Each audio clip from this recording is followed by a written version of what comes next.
först, Ivar. Ta först socker. Det här är socker. Nej, här måste du ha socker. Du kan hälla i allt det först och så vispar du.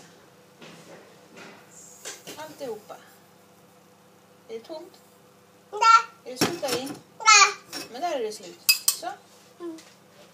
Och så får du vispa.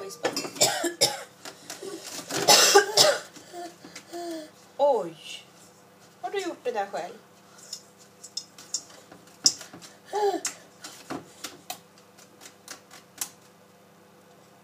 Ska jag hjälpa till? Jag kan hålla i den här.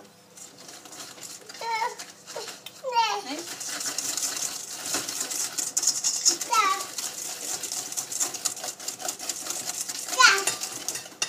Nu ska vi hälla i mjölk här. Går det bra, tror du? Ja.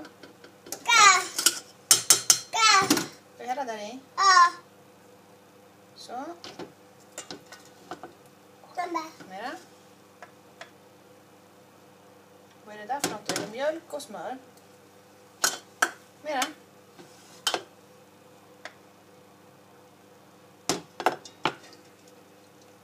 Ska du vispa lite? Du vill ha mjölk. Vi häller i allt det här först. Och mamma hälla? Ivar. Och så en gång till. Sen är det slut.